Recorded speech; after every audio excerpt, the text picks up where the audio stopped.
Bonjour à toutes et à tous. Avant tout, avec Rémi, on vous souhaite tous nos meilleurs vœux pour 2024.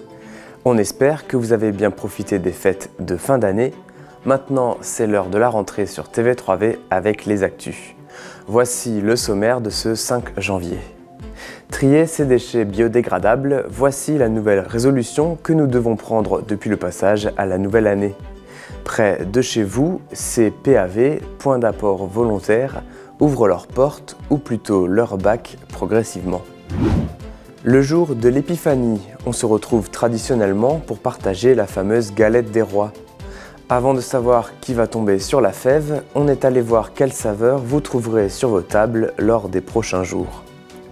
Sortez de quoi noter, car on fait le point avec vous sur les prochaines manifestations de la Comcom. En ce début d'année, les agendas commencent à se remplir. Il va se passer plein de choses dans les communes aux alentours. Un ancien puits caché sous la route est à l'origine de l'effondrement de la chaussée de la route principale dans Oberbronn au niveau de la Poste. Le vendredi 29 décembre, les véhicules devaient emprunter une déviation le temps des travaux. En 91, ce puits en grès des Vosges avait été découvert et préservé pour alimenter la petite fontaine à proximité. Un puits important d'environ 7 mètres de profondeur. En creusant, les ouvriers ont constaté qu'un tuyau d'écoulement était également endommagé. Afin de réparer la route, il fallait trouver une solution technique. Finalement, le puits a été rempli de galets pour permettre le passage de l'eau. Le trop-plein partira dans les canalisations. Une couche de béton vient renforcer le dessus et la pose d'un enrobé à froid a permis la réouverture à la circulation dès le lendemain. Les travaux ne sont pas tout à fait terminés. Les pavés seront remis en place au printemps.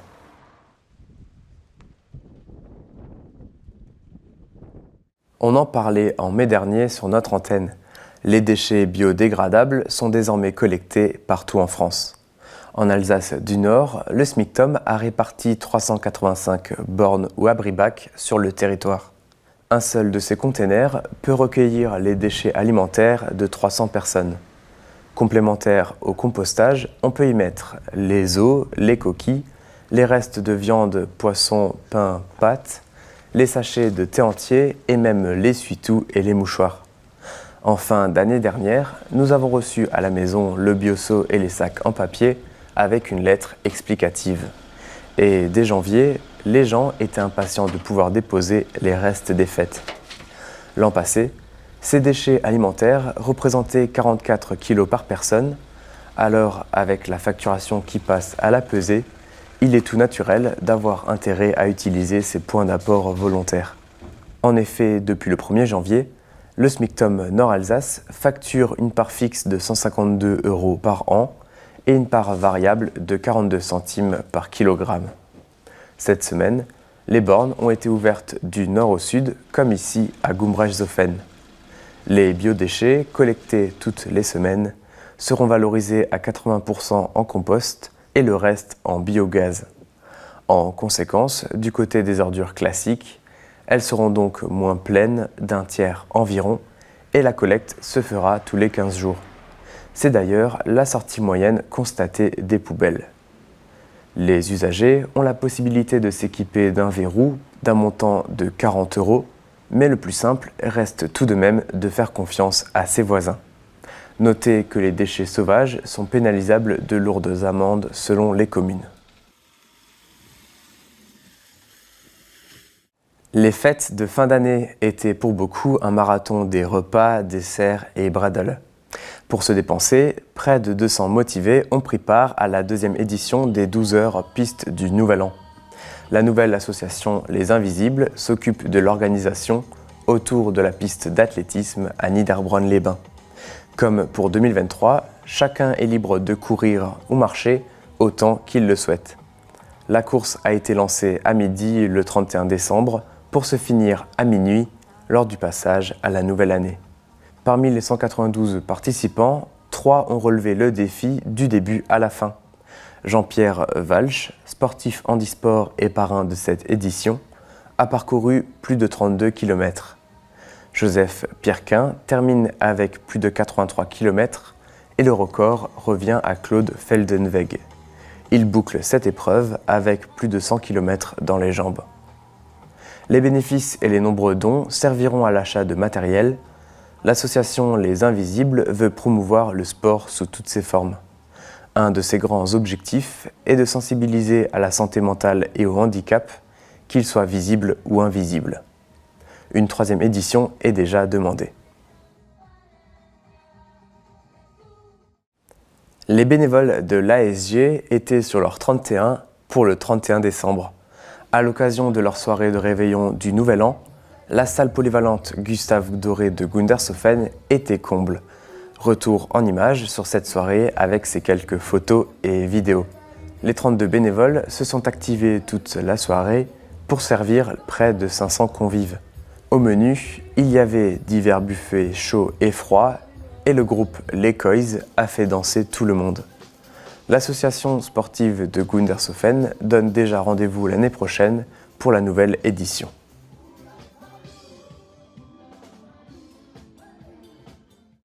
Autre tradition, maintenant, la sortie digestive du club vosgien de Rodbar. Le rendez-vous pour se décrasser après les fêtes est attendu par les habitués du coin. Le 1er janvier, la 15e édition emmène la cinquantaine de marcheurs pour un circuit de 8 km. Direction la forêt communale, en passant par le Meelweg, le col du Bourgwolderkopf, puis par la vallée de Rodbar. En guise de récompense, les participants ont repris des forces avec les bredels de Christine, le bretzel du Nouvel An, jus de pomme chaud et vin chaud. Elles sont habituellement à la frangipane ou encore aux pépites de chocolat, à la pistache ou à la framboise. Les galettes riment avant tout avec partage et gourmandise. Les boulangers s'activent depuis plusieurs jours, car l'épiphanie approche. On retrouve Rémi qui est allé voir ça sur le terrain. Et oui Lucas, et l'épiphanie se fête tous les ans le 6 janvier. Alors dans le sud de la France, les galettes sont à la brioche et parfumées à la fleur d'oranger, mais les 3/4 des galettes qui se vendent sont à la frangipane. Et vous Jonathan, ici, vous avez quoi? Des galettes à la frangipane surtout? Ouais, frangipane, pomme. Et de toutes les tailles? Ouais, petite ou grande, c'est tout. Alors ce qui marche le mieux, c'est quoi, les grandes? Ouais, grande frangipane. Pomme, c'est un moins de succès, mais on en vend aussi. Et combien vous en faites tous les ans à peu près? Alors ça, je compte pas, mais je dirais 200, 250.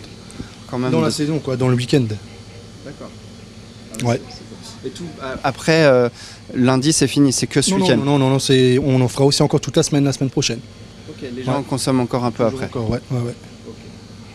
Et les fèves que vous avez dedans? C'est cette année, c'est les schtroumpfs. Ouais. Et vous les collectionnez, vous? Vous avez eu la fève l'an dernier? Je n'ai pas eu, c'est les enfants. Ah bah justement, les enfants tombent souvent sur la fève. Il y a les 3/4 des gens qui trichent aussi pour donner la fève aux plus jeunes. Et quand on les coupe, vous tombez sur la fève? Moi? Je sais où elles sont. C'est plus facile.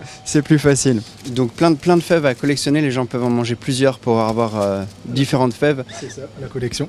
C'est pour les fabophiles, les collectionneurs de fèves. Et la fève la plus chère qui s'est vendue, ça a coûté 2000 €, une fève sur l'entente cordiale de 1904. Et il en sort chaque année plus de 5000 des fèves. Donc voilà. Il y a aussi des brioches, c'est ça, des galettes à la brioche, on va aller voir ça derrière. Ouais, c'est ça.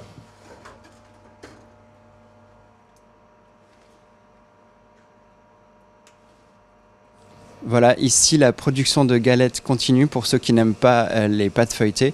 Celles-ci sont fourrées avec des raisins secs.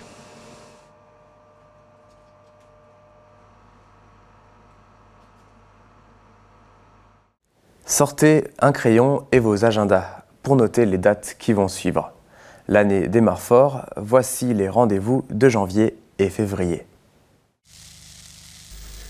D'abord, dans diverses communes, il y a la crémation des sapins, un rendez-vous traditionnel qui évolue avec de plus en plus de broyages. Pour les sportifs, un tournoi de futsal à Merzwiller ce week-end, samedi 6 janvier. Il est déjà complet, mais vous pouvez tout de même y aller pour admirer les techniciens du ballon rond. Ce week-end aussi, le concert du Nouvel An de la musique municipale de Niederbronn-les-Bains, dimanche 7 à 16h au Moulin Neuf, avec la présence d'un pianiste, Francis Wirth, en première partie. Il jouera des œuvres de Chopin. Ensuite, série musicale les dimanches à Merzwiller. D'abord avec le concert des Messagers, puis les 14, 21 et 28 janvier, c'est le festival Les Hivernales avec différents concerts. Cette 6e édition se passe à 16h à l'espace Grappelli.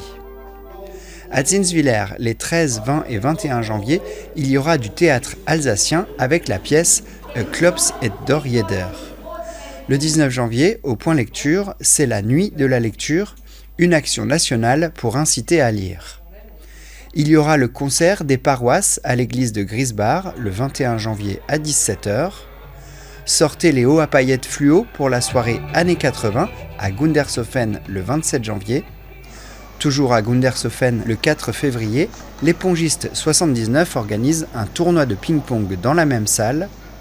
Et on retourne à la musique avec le concert d'hiver de l'EMCN le 17 février à Zinswiller. Le lendemain, 18 février, le grand rendez-vous de lancer de disques à Hofwiller, c'est le Schiebeschlave. La série des concerts n'est pas finie car l'harmonie de Hofwiller fête ses 100 ans cette année et un projet se prépare avec un grand spectacle mi-juin à Reichshofen. Et côté animation, là aussi la liste est assez longue. Tous ces rendez-vous sont dans les dernières pages du magazine Couleurs du pays de la communauté de communes et j'en profite pour passer un message à nos confrères de BFM Alsace. N'hésitez pas à venir voir toutes ces choses intéressantes ici. Et c'est tout pour les actus. Tout de suite, on vous propose un dernier retour sur l'année passée avec le best-of de 2023. Dans notre chronique Un tour en Alsace, on va découvrir une famille colmarienne qui a fait le tour du monde. C'est un reportage réalisé par nos collègues de TV7. À la semaine prochaine avec Rémi, et d'ici là, en 2024, ça ne change pas. Portez-vous bien.